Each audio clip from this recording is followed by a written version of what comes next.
Seth Rollins is one of my favorite wrestlers of all time. He just has consistency written all over him. Currently the World Heavyweight Champion on Raw after fooling the entire world with a fake injury, just being a fantastic heel champion with a strong faction following him around. Today I want to look at one of Seth's careers here in specific, and that is 2017. This was a wild and wacky year for the Visionary, with twists and turns in both good and bad. I'm sure in the future Seth will be held in high regard as John Cena and Randy Orton. But for now, instead of the future, take a trip with me down memory lane to 2017. Seth Rollins 2017 would open up big versus the Universal Champion. His first televised match of the year saw him take on Kevin Owens, with the stipulation being the loser is banned from ringside during the United States title match that night. The bell wouldn't ring after the match was finished, as KO used it as a weapon, earning a disqualification in the process. Seth here was just a good buddy to Roman Reigns, who was able to retain the US Championship. The following weeks, Seth would go on to battle a rising Braun Strowman to a double countout. A massive six-man tag the week after. All of this got really interesting once Rollins squared up with Sami Zayn in a qualification match for the Royal Rumble. The match had a spot with a pedigree on the apron. Once the finish arrived, Seth had to stop dead in his tracks, as Triple H's music started to play, allowing Sami to get the win with a surprise cradle. Triple H officially turned on his former protege Seth Rollins in August 2016, when he cost Seth the Universal Championship, offering it to Kevin Owens on a silver platter. Now the time for the Seth Rollins vs Triple H rivalry finally arrived. Seth invades NXT TakeOver San Antonio to call out Hunter, who has him escorted out of the arena by security. Monday Night Raw, Stephanie McMahon worries about what Triple H might do to Rollins. We all thought that's all we're going to get. Just Stephanie. The game does show up eventually in a suit, rambling on about his transition from Destroyer to Creator. Seth makes his way to the ring but gets ambushed by a debuting Samoa Joe. After this, Rollins was put on the bench, having re-injured his knee. The story was built around the Architect not making it to WrestleMania 2 years in a row. Hunter offered Rollins a match, but unsanctioned, so no one can sue if someone gets crippled. Seth, still in crutches, signed the hold harmless agreement, and it was off to the races. April 2nd, WrestleMania 33. Triple H once again puts on a show with his entrance alone. Police officers accompanying him during the ring in a monstrous motorcycle. Seth entered to less fanfare, but a bigger pop. He signaled that he is going to burn this down. The match got on its way, and for 26 minutes the two went at it. Seth was the first to take control with springboard moves. The announce table gets used early on. Triple H targets the surgically repaired knee. Seth, selling the knee, limps through the match, has to eat many painful shots and submissions, but refuses to call it quits. The finish was awesome, with pedigree attempts traded back and forth, Stephanie bumping through a table, Seth hitting a final pedigree to slay the king. The Kingslayer! At some points this match was really hard to watch, with Rollins' knee being treated like a crash test dummy. Seth really received a stamp of approval that night, taking in Kingslayer to his array of nicknames. In the aftermath, he stopped using the pedigree as a finisher, but couldn't go back to the curb stomp as it was banned during the time, so he opted for a ripcord knee strike. It wasn't the best finisher, but I've seen far worse. He then went into a short feud with a pre-fiend Bray Wyatt, which he actually lost. This was surprising to me back then.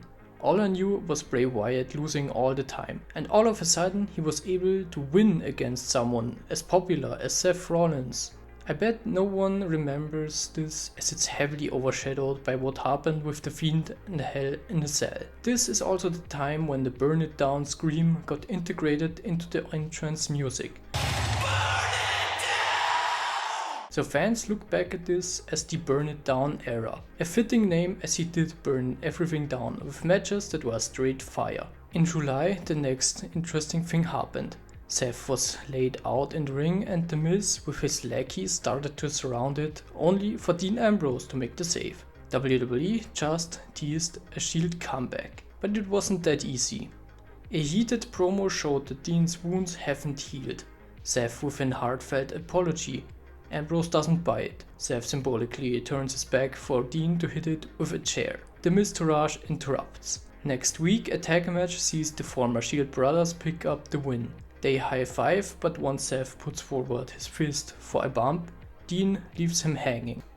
He goes on the record that he got burned the last time he trusted Rollins, and like a kid, he learned his lesson. Cesaro and Sheamus enter the mix. We got a couple of matches, and one time Rollins comes to the rescue once Ambrose is in a sticky situation. The scene reverses. Dean puts forward the fist, with the Visionary not being down for it this time.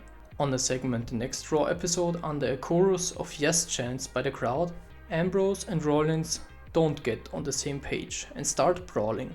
The bar joins in on the fun, and this happens. This was really just wholesome to watch. Both Kobe Lopez as well as Jonathan Good really put emotion into this. This moment carried over to SummerSlam, where they captured the Raw tag titles. Fun but short-lived, as they dropped the belts to the bar 3 months later. By October, Seth and Dean managed to bring back Roman Reigns to a thunderous reaction. Unfortunately, Reigns was not able to compete at the TLC pay-per-view and was replaced by Kurt Angle. At least Survivor Series gave us a proper Shield reunion pay-per-view match, against the New Day in this case.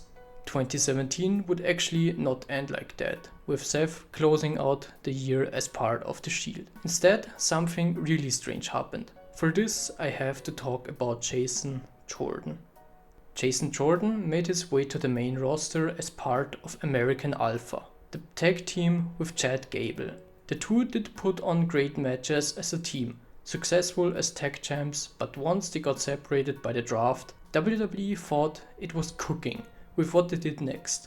One episode, General Manager Kurt Angle came to the ring with a confession. Well, he told the world that Jason Jordan is his long-lost son. Okay, that's not true, but let's just run with it. Jason was a good in-ring performer, but bland on a character level on the mic as well. So it might surprise you that he was thrown together with Seth Rollins on a whim, and the two won the tag titles out of nowhere. Wait, what? Seth and Jordan had nothing to do with each other on screen, but all of a sudden they are like wrestling soulmates and work together better than established teams, better than the current champs. This was just so weird.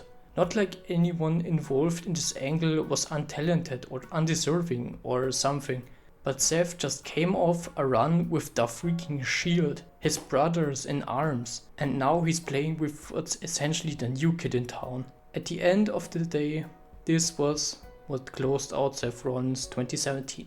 Nevertheless, a questionable ending in the grand scheme of things does not ruin the year in retrospect. In fact, it makes it even more interesting. Seth has a history of tag team championship runs with ever-changing partners. Maybe I make a video on that sometime. For the time being, Seth had a rock-solid year in 2017, with a memorable WrestleMania bout, a forgotten feud, an exhilarating reunion, 2 tag title runs, one that makes sense, and one that is utterly bonkers. Now I'd like to know what you think about Seth Rollins 2017. Let me know in the comments. You've been watching WW. The best things in wrestling.